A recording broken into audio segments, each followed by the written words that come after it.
This is Our View, brought to you by the proud members of the Washington Federation of State Employees.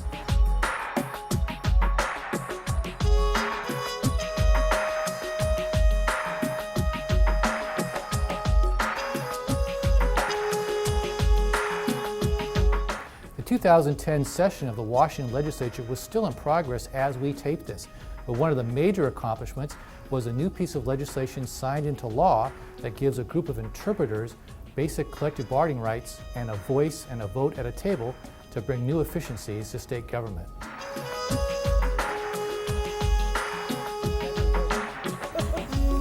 Okay, this is ESSB 6726, having to do with language access providers. The prime sponsor in the Senate is Senator Chris Marr, and in the House, Representative Steve Conway. Federal law requires that the Department of Social and Health Services provide equal access to social service and medical programs for all persons, including those with limited English proficiency. State law also requires that DSHS ensure that bilingual services are provided to non-English speaking applicants and recipients of public assistance. Under this legislation, collective bargaining rights are granted to language access providers, and DSHS must certify, authorize, and qualify such providers.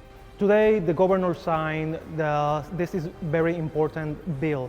It gives interpreters in the state of Washington the right to bargain collectively for better salaries or pay rate, working conditions, and work rules. In the end, the ones who are going to be benefit with the signing of these bills are the limited English proficient individuals that we serve here in the state of Washington.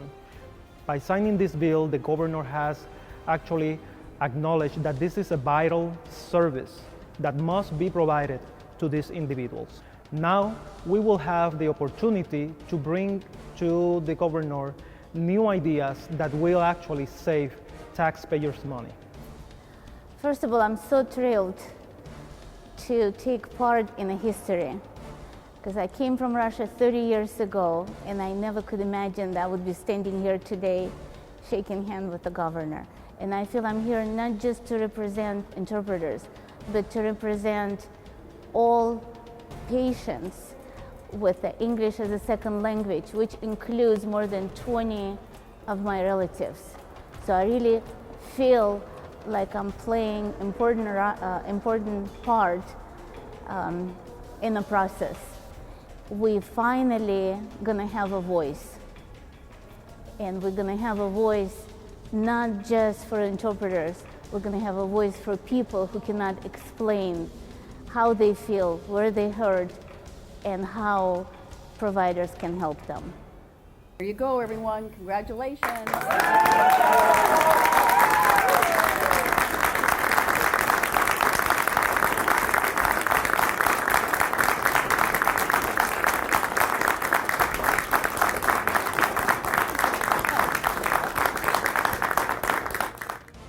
I can hardly hold my tears. The governor was a spokesperson at my son's graduation 10 years ago.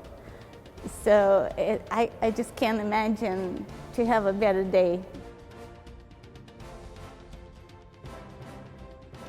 When it comes to preserving state services for people who need them, Federation members had to take to the streets to let the public know what was at stake.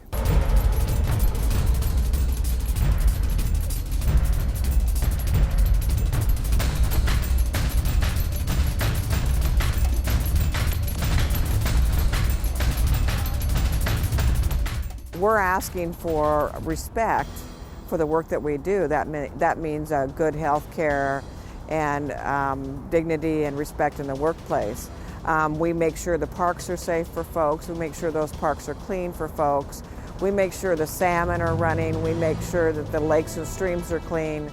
We make sure that those offenders are supervised. We make sure your child care facility is licensed.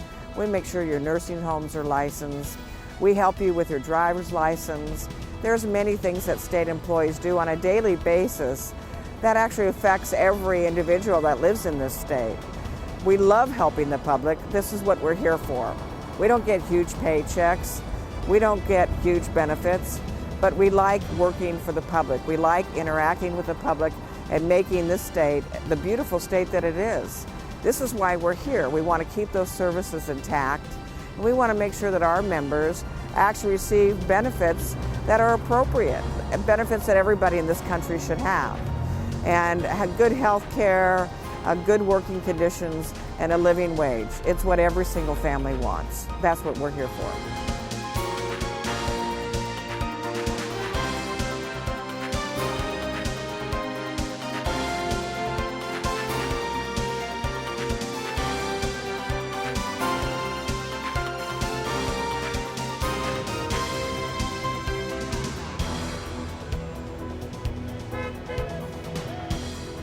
It is respectful to be a state employee.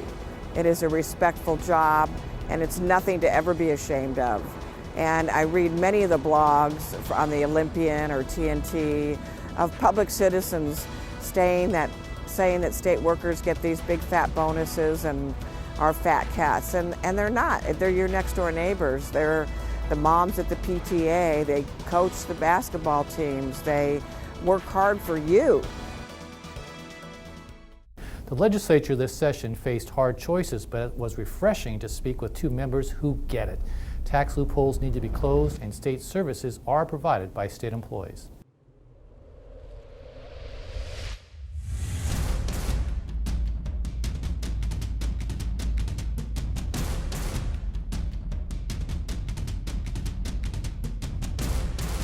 Some people would say that, for instance, in 2003, we gave a major airline manufacturer in our state a $3.2 billion package of incentives to develop a new airplane and produce it in our state. Well, the announcement came out just not too long ago, earlier this year, that that airline manufacturer was planning on setting up a factory in a competing southern state, non-union southern state, because the labor was cheaper down there. So I would say that the people are not really getting a good return on that investment in that company, and there's an opportunity there to take a look at something.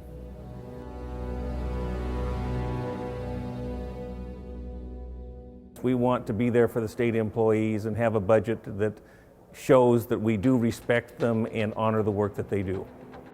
That's what people don't seem to realize, that you can't run a state government by itself. The employees run the state government, provide the services. Who do they think plows Snoqualmie Pass in the middle of the winter when the snow piles up? It's state employees. Who keeps the parks open? It's state employees. Who teaches our universities? It's state employees. So yes, they're everywhere, and we should honor them, and we should take care of them and make sure that they have a good salary and good benefits.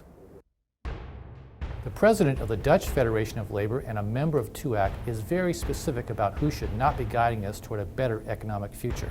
TUAC represents workers at the international level.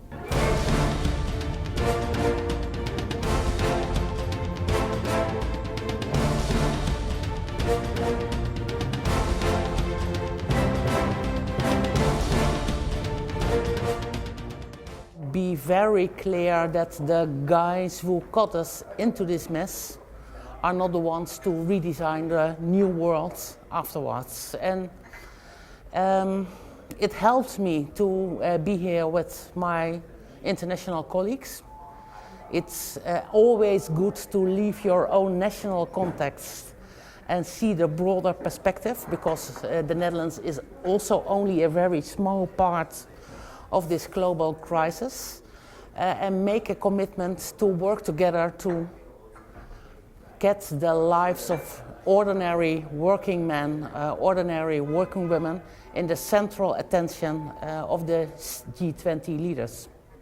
There are people here who are committed, who have thought about ways to get forward, and we are able not to make speeches only, but to do some redrafting in a very useful sense to counter your own governments with.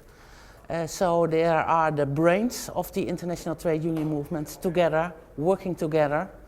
I'm proud to be part of this international family. A look at our union history, here's Ross Reeder. Besides being the birth month for some great people whose work related to labor, like Clarence Darrow, a progressive lawyer, Frances Perkins, the first woman Secretary of Labor, A. Philip Randolph, a major civil rights leader and founder of the Brotherhood of Sleeping Car Porters, and Paul Robeson, singer, athlete, actor, who sang for labor audiences from Blaine, Washington, to the Sydney, Australia Opera House, under construction at the time. There are other less known but interesting labor dates for us to recall. U.S. miners got the 8-hour day on April 1, 1897. Martin Luther King Jr., while providing moral support to striking Memphis, Tennessee sanitation workers, AFSCME members, was assassinated on April 4, 1968. Electrical Workers Local 46 in the Mid-Puget Sound area was chartered on April 7, 1914. Eugene V. Debs, leader of the American Socialist Party, was imprisoned on April 13, 1919 for speaking in opposition to U.S. involvement in World War I, which had ended over 5 months before his jail time started. John Steinbeck's Great Depression, the one in the 30s, novel, The Grapes of Wrath, was published on April 14, 1939. The first American slave revolt took place on April 22, 1526. The Seattle Postal Workers Union was chartered on April 27, 1908.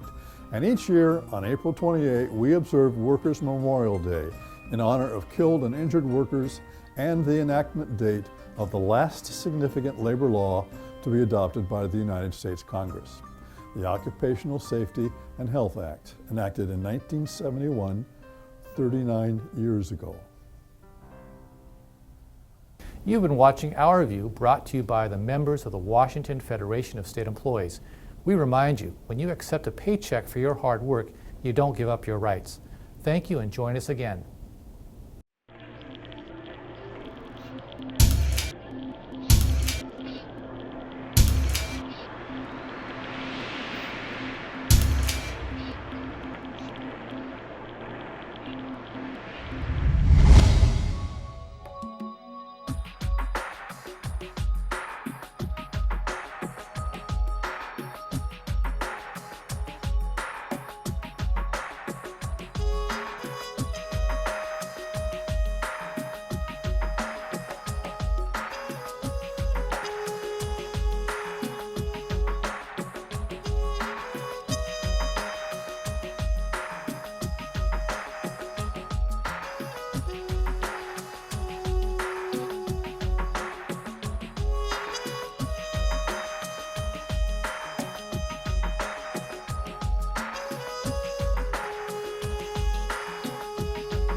Thank you.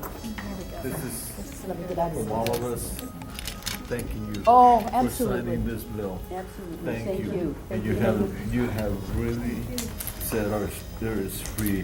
Good. Thank you. Thank you. Thank you. Thank you.